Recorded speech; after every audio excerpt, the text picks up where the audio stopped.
Happy Saturday, swim day out at the lake.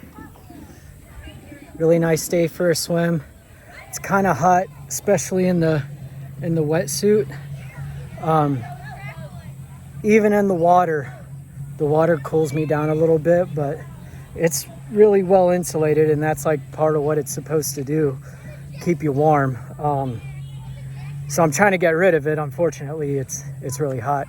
But anyway, I had a good, I thought it was 4,000 meters, but my Garmin was set to yards. So 4,000 yard swim, about 2.25 miles.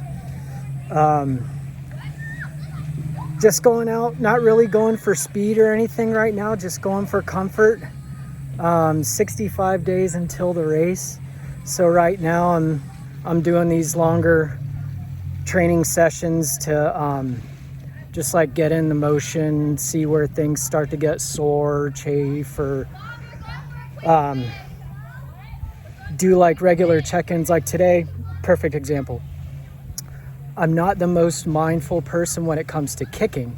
I've always relied on my arm strokes for the majority of my swim, because when I was starting out, kicking would get my heart rate up and I would get out of breath a little bit. And back in those days, they were just very short training swims.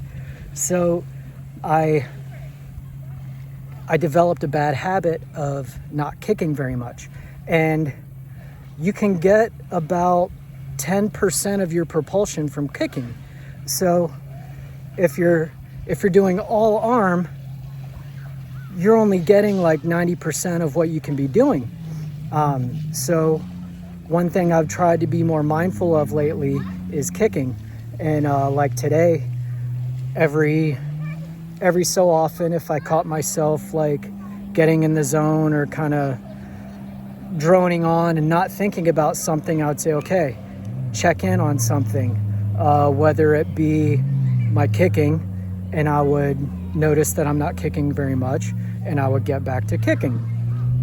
And not just flutter kicks, like try to do like a more fluid motion to get my whole leg flowing, get the blood flowing, because I do get cramps in my calves, and that seems to help a little bit. But yeah, stuff like that, checking in on myself, making sure I'm kicking. Or a couple times I noticed a little bit of pressure on my lower back. So I noticed my core isn't as tight as it should be in the front. So I'll kind of tuck in my stomach a little bit, tighten my core a little bit. And I noticed, instead of like if I'm laying like this, tuck in my stomach, and I'll be more straight, and I'm more streamlined in the water. That, or cupping my hands. If you're paddling like this, water can go through in between your fingers when you're doing your stroke. But if you cup your hands, that's like a nice little oar, and you get a little fraction extra propulsion. So and one last thing is body roll. When you swim, whenever I bring my arm up, I want to tilt my body and get my shoulder up out of the water a little bit, so I'm not having to go this full circle with my arm. Like, it helps me, I can just kind of flap my arm out to get my arm out of the water. What that does is it takes pressure off your rotator cuff. And that's where I get a lot of my pain in those long 3, 4, 5 mile swims, is in my rotator cuff. So body roll helps me take a little pinch, a little pressure off of that rotator cuff. So all those little things I get to check in on whenever I'm kind of zoning out. And that's kind of a good thing.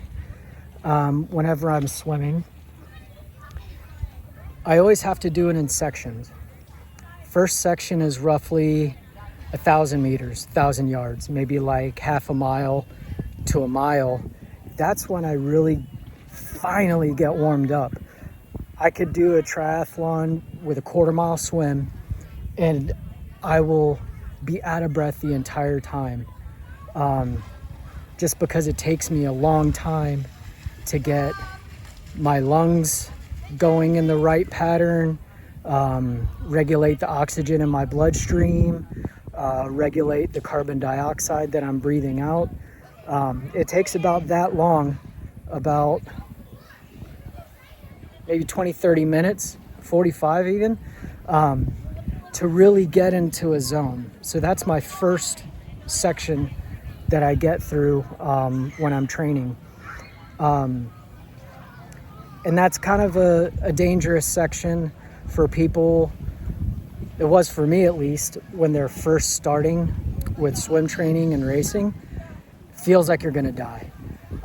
Just because your body's going from upright, plenty of oxygen, to prone with limited oxygen and limited exhale of carbon dioxide. That's where that out of breath drowning sensation comes from. Not from lack of oxygen, but because you've got too much carbon dioxide. At least that's what I was told, and it makes sense. So that section, that's kind of a dangerous section because it feels like you're gonna die. It's dangerous mentally too, because it makes you feel like I'm never gonna get through this, I can't do this. But if I just give it time, go at a relaxed pace through it, I get through it, and then I get very calm and cool and collected. And then after that, it's just this very zen rhythm of stroke, stroke, breathe, stroke, stroke, breathe, stroke, stroke, breathe. And it's very calming to me. And every once in a while, I'll actually forget how many laps I'm on, because I'll do the laps out here. I'll go from, let's see. Yeah, there's a little boat dock over there. The dock to a little buoy over here. I'll go there and back, and it's like 300 yards. And I'll do like 1, 2, 3, 4, and then come in for a break. 1, 2, 3, 4, come in for a break. And I'm kind of zoning off right now, but I'll get into a good rhythm and get into this pure zen state, and I'll forget which lap I'm on. So it's kind of nice to just be out swimming and forget about everything and just lose track of everything. It's very relaxing. It's therapeutic to me. I know it sounds kind of weird swimming for a couple hours, and it's starting to rain. I ended just in time. Sounds kind of crazy, but it works for me. So anyway, yeah, that was about 2.25 miles. So only about 5.5 of those on race day for 12 miles. That's going to be fun. So that was my good swim training for the day. I'll do another one next week, and then in 2 weeks, I'm going to Jacksonville for a 5K ocean swim. So that'll be interesting. You know, the waves add a different dynamic. The salt water adds a different dynamic because you're a little more buoyant. It gets in your nose and mouth, and it gives you a weird sensation. It's just different to get used to. It's a different environment altogether.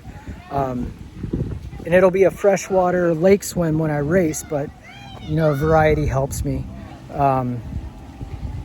Helps kind of relieve the monotony, and if you're good at a lot of different ways of swimming, it just helps all around in your overall fitness and skill level. But I'm kind of zoning out.